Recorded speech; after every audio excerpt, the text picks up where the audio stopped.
Hey guys, so this is another first impressions video. This time is for Arthur, and oh my god, guys, we finally have freaking Arthur. Oh my god, it's been 2 freaking years ever since I started playing this game. I've been wanting to have Arthur, and we finally, even though some people have actually left the game already, and they said, oh my god, when is Arthur gonna be released? When is Arthur gonna be released? And we finally have him, and they make them look so freaking cool. Look at that freaking lightning. Who would have thought he would have these types of powers in the situation? And some have complained of how he looked and he's floating and all that, but come on, they went to the all powerful look, and he looks freaking amazing. Oh yeah, it makes the wait a little bit more worth it, cause yeah. So if you get him, definitely try to get read his story, because it's pretty interesting. Well, I'm just gonna post it here. You know what? Yeah, sure. So I'm gonna leave it here. You can pause it if you want to read it or not, because the thing is that the way that they express this story is pretty interesting. You can pause it at any moment at the video there. The way that they actually express it, and I really like the way that they call the 5 cities and the end. They call them the 5 sinners. Ooh, that's interesting. Pretty cool way of expressing this story. Really, really nice, guys. All right, let's talk about his skill real quick. Slow speed. That's pretty bad, but after a certain situation, he could be better. And Yellow has ways to go around this, so yeah, we'll talk about that in a second. Imprisons the target for 3 turns, and deals 320% damage to all enemies for 3 hits. Increases the attack and defense of all Yellow allies for 43%. So we've never really had this in the past, like having attack and defense for Yellow. So this is a huge upgrade for Yellow for sure. But this is color based, so if you activate the attack one for Non and Callisto, it's gonna cancel out the attack one, but the defense ones is going to stay there. No problems there.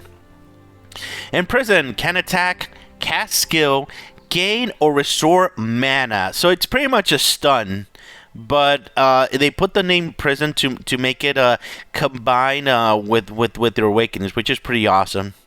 Arthur deals extra damage equal to 100% of his skill damage to the imprisoned target when Arthur or an ally casts a skill. Only one instance of this effect can exist at a time and is not considered a debuff. So this pretty much means you're stunned, you can't debuff it, pretty much. And yeah.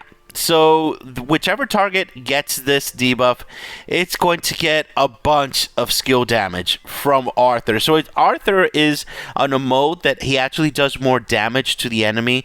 That single target enemy that is going to be, stunned, is going to be destroyed. Oh my god, we'll talk about that in a second too. Alright, passive. Arthur deals 128% counterattack damage to all enemies when taking skill damage. So if you harm him, he's going to do skill damage, for sure. So that's pretty amazing. Alright, and pretty annoying. My god, we'll talk about that too. So Awakenings, +1. Enhance in Prison. Converts a target enemy to purple in this turn. Cannot take effect attack without wait, I lost it there. Cannot take effect on targets without allies. So it pretty much means that if it only has one target, it's not going to turn purple. Pretty much like all the other heroes that turn enemies into different colors there. Immediately imprisons the target. Immediately imprisons the target. Restores 50% max HP, so he gains 50% max HP there. And becomes immune to death for 3 turns with a fatal blow. So if you want to use this guy on defense, you have to have him +1 for sure. That is pretty crazy. Being able to survive those 3 additional turns is going to be monumental for him for sure. And converting to purple, yeah, that's going to make your Yellow team annihilate your enemy for sure. Very powerful stuff, guys. And restoring max HP is pretty crazy, guys. Pretty powerful, for sure. And the +2 is taking 5% less damage. So this is a nudge that he's supposed to be a hero that you can use him on defense, and I'm gonna talk about that in a second too. The +3, Enhance Imprison. Arthur has a 50% chance to deal extra damage equal to 100% of his skill to the imprisoned target when an enemy casts a skill. So now that the other your heroes cast a skill, he does his damage.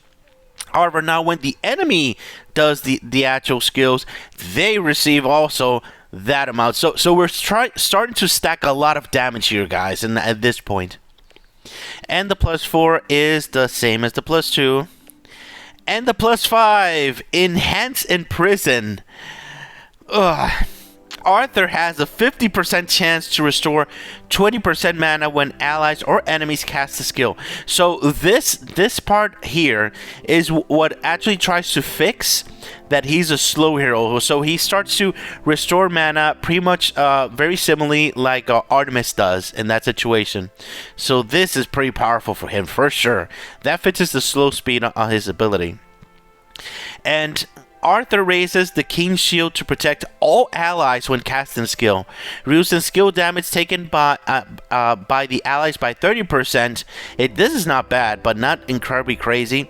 But when allies take skill damage, Arthur has a 70% chance to deal counterattack enemies. Deal counterattack damage to all enemies for 3 turns. So pretty much means your enemies do something, they receive damage. You do something, they receive damage. Damage everywhere, guys. So if you get them to +5, this pretty much means that you're gonna do damage everywhere. So that's pretty crazy, pretty amazing stuff. And be able to get mana is amazing. But the good thing about yellow is that if you have Apollo at +5, where are you, Apollo? If you have Apollo +5, you'll be able to restore him mana almost every freaking turn. So you don't have to worry about too much about that. But it's good to have. It's good to have for sure, especially if something happens to Apollo. If someone stuns him, nudge to him as well, because yeah. So let's take him to a spin real quick here. All right, let's try it out without any dragons here. Let's see how exactly he actually moves. So the main thing you have to remember about Arthur here is that if you use him, you'll be able to use him to counter many types of heroes.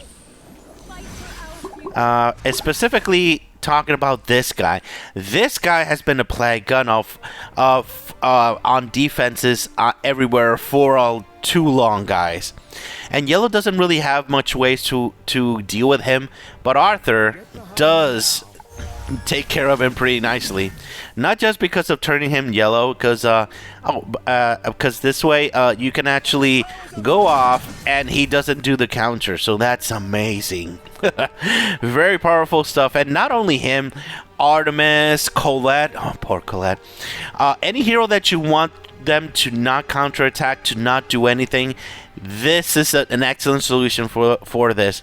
And I really like that they put this little shield here, this big shield here, so you know how long do you have with the actual buff for his attack, because you're gonna get here he's showing 40% attack, but once this runs out, this disappears. So that lets you know that your defense, your attack and defense in this situation is disappears. So you have to activate him again so you can get that back. So that's pretty useful. So now that he's purple, look at this. You attack, and he's going to do that lightning thing over and over and over again with all your heroes in that situation when you do the damage. So that's going to make them pretty much disappear. So let's try with another one here. Counter, counter. Now we're doing it here. Let's see if it counterattacks with Luna. Wait, let me try this again. So in other words, he's also a Luna counter in that situation. So that's pretty useful. Very, very cool stuff, guys, for sure. Let's finish off the fight here. Do we have her at +5? No, we don't. But still, I'm pretty sure that that's going to paralyze Luna there. when that actually happens. But as you can see, he is a slow hero. So whoever you target to do this actual stun, it has to be the enemy that you're 100% sure that you want them to be paralyzed and die. Don't just choose randomly whoever. You have to be tactical with him for sure. So let's see if I can... If I kill Alia, as usual, if Alia dies, everybody else... Yeah, that's pretty... Let's see here. And... Wow, these guys are pretty sturdy. Well, that's pretty much me because... Deet Light here. Oh, something I forgot to mention. Hopefully this guy doesn't die. Don't die. Yes. Alright. Look at this ability in the 1x. Check this out. The 5 sages. Oh, that is a beautiful touch. Whoever had the idea to actually add that, that is beautiful. That is a homage to all the 5 sages. Oh man, I love that stuff. Very good job, guys. Very good job. Very nice. That's beautiful. So yeah, guys, try to use him tactically. Make sure to target his stun ability on an enemy that you really want to stop. Don't do it randomly or it's not going to work very well in that situation. However, him on defense, I was able to fight him on defense. And oh my god, guys. In a mono yellow team, this guy is disgusting. Disgusting at +5. Let me show you. The thing is that I fought him on Summit, and I totally forgot to record. I was like, when I pressed when I entered the fight, I was like, oh my god, I forgot to record it. And just at Summit, I'm not able to do anything else nor get a recording. But yeah, him on defense on a mono yellow team is absolutely disgusting.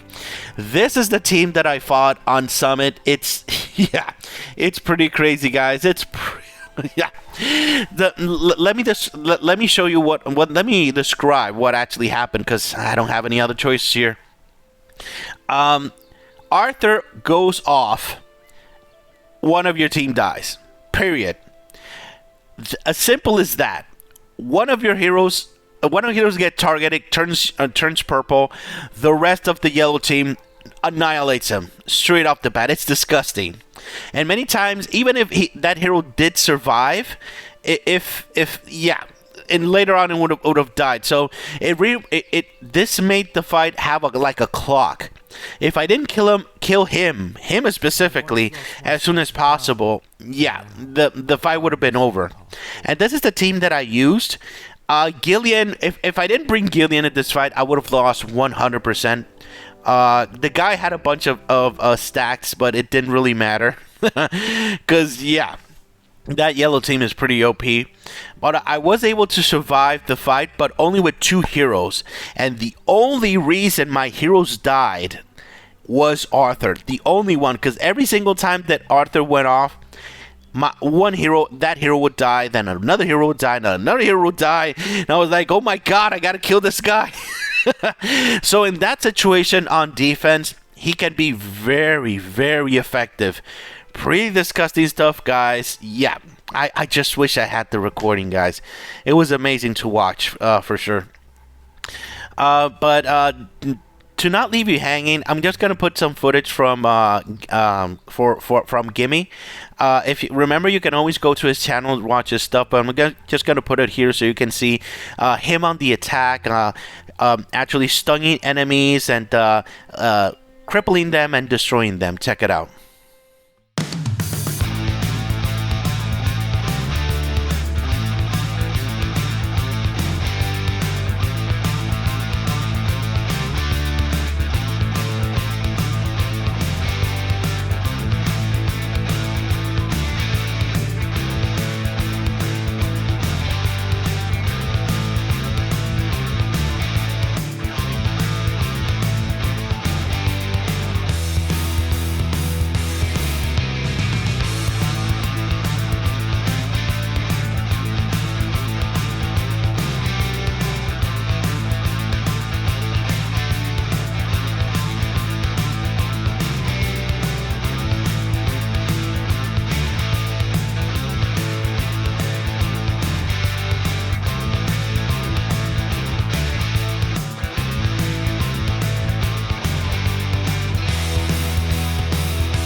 So yeah, guys, if you use him tactically, as I said, he's gonna be very effective, and he does resolve a few problems that yellow does have on the attack, like dealing with counterattack heroes.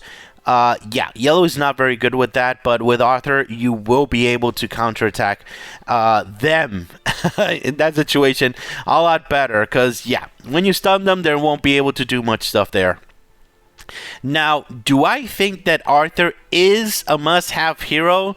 I'm going to go out on a limb and say no for now. I'm going to give you my final opinion on my update video, but right now it's not clear that he's a must-have hero.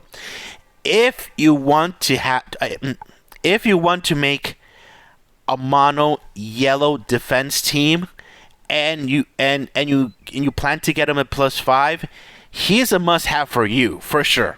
Because this guy on defense on a mono yellow team not only will annihilate one target at a time, doesn't matter who it is, it's gonna be purple, and your yellow teams are gonna destroy them. He's also gonna buff the attack and defense of your entire team when he goes off, so you won't be able to have a say on that. And if you have Apollo on the right side of the board and him on the most left side of the board, he's gonna go off almost every freaking turn. So yeah, that is an effective defense, guys, for sure. I'm gonna put as you can see, I'm putting the defense team again so you can see what I'm talking about. So Apollo gives him mana, he goes off, a hero dies almost all the time. So yeah, that's gonna work, guys, for sure. Especially if you have Rinosuke cutting life as well. Pretty disgusting, guys. So yeah, for Awakenings, he definitely needs his +1. This +1 is so freaking powerful, and it's a mandatory to be able to have him on defense for sure. So this +1, you got to get him, guys. If you plan to get Arthur, plan to get his +1. This is too powerful to let up. His +3 is going to... there's another thing that happened in the fight, and in my fight, is that sometimes when I would attack with a hero, especially ones that do AoE to the entire team, all of a sudden I noticed that almost all their life go down. This is the reason why, because the counterattack when doing this. So this is pretty powerful stuff, guys, as well. The +5, I would say that it's amazing to have, but if you already have Apollo +5, I don't think you would need him on need this so much on defense. Not too much. Having the protection from skill is pretty nice because you're getting defense and protection from skill there, and you are doing additional counterattack damage and all that. But I think this +5 is pretty powerful. But if you have Apollo +5, you don't need it so much. Not so much, as long as you put him on the most left side of the of your team.